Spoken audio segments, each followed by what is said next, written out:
At least പ്രതികരിക്കുക എന്നുള്ളത് മാത്രം.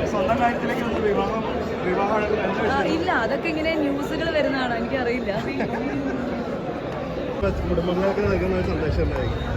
അല്ല, അങ്ങനെ പ്രത്യേകിച്ച് അങ്ങനെ ഒരാൾക്ക് അഡ്വൈസോ സന്ദേശമോ അങ്ങനെയൊന്നുമല്ല. മെയിൻലി ഇതൊരു ടോപ്പിക്, ഒരു സോഷ്യൽ റെലവൻറ്റ് ടോപ്പിക്കാണ്. അപ്പോൾ അത് പല രീതിയിലും ആളുകൾക്ക് അതിൻ്റെ അഭിപ്രായം പറയാനുണ്ടാവും. അത് വന്ന് കണ്ടിട്ട് അവരുടെ അഭിപ്രായങ്ങൾ, ചർച്ചകൾ നടക്കട്ടെ, പോസിറ്റീവായിട്ടുള്ളൊരു ഡിബേറ്റ് നടക്കട്ടെ എന്നാണ് നമ്മൾ. അതിനെന്തായാലും വന്ന് കാണണമല്ലോ, കണ്ടിട്ടാണല്ലോ കൊള്ളില്ല നല്ലതെന്ന് പറയാൻ പറ്റുള്ളൂ.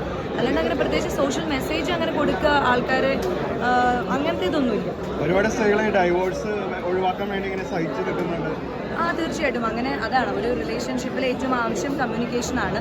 അപ്പം പല കാര്യങ്ങളും സഹിച്ചു നിൽക്കുമ്പോൾ പിന്നെ സഹിച്ച് നിൽക്കേണ്ടതെന്ന് നമുക്കും പറയാൻ പറ്റില്ല. അത് ഓരോരുത്തരുടെ വ്യക്തിപരമായിട്ടുള്ള തീരുമാനമാണ്. ചിലർക്ക് അങ്ങനെ ആയിരിക്കും, അവർക്ക് മെൻ്റലി അത് സഹിക്കാനും അത് അങ്ങനെ പോകാൻ താല്പര്യമുള്ളവരുണ്ടാവും.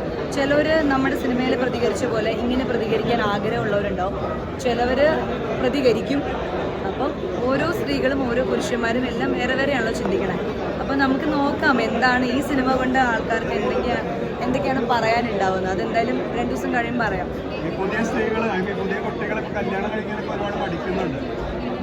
അത് മേ ബി ഇങ്ങനത്തെ പല ഇഷ്യൂസും, പിന്നെ അത് മാത്രമല്ല, അത് പല റീസൺസ് ഉണ്ട്. നമ്മൾ ഈ സിനിമയിൽ പറഞ്ഞ ഒരു ടോപ്പിക്ക് മാത്രമല്ല, അതിന് വേറെയും കുറേ ഇഷ്യൂസ് ഉണ്ട്. അപ്പോൾ എല്ലാ ഇഷ്യൂസിനും ഒരു മറുപടി നമുക്ക് എന്തായാലും ഈ സിനിമയിൽ കൊടുക്കാൻ പറ്റില്ല. ഇതിൽ പറയുന്നത് കമ്മ്യൂണിക്കേഷൻ നടത്തുക, പ്രതികരിക്കാനുള്ള ഒരു ശ്രമം നടത്തുക. വിജയിക്കോ തോൽക്കോ എന്നുള്ളതല്ല, അറ്റ്ലീസ്റ്റ് പ്രതികരിക്കുക എന്നുള്ളത് മാത്രം. ഇല്ല, അതൊക്കെ ഇങ്ങനെ ന്യൂസുകൾ വരുന്നതാണോ എനിക്കറിയില്ല.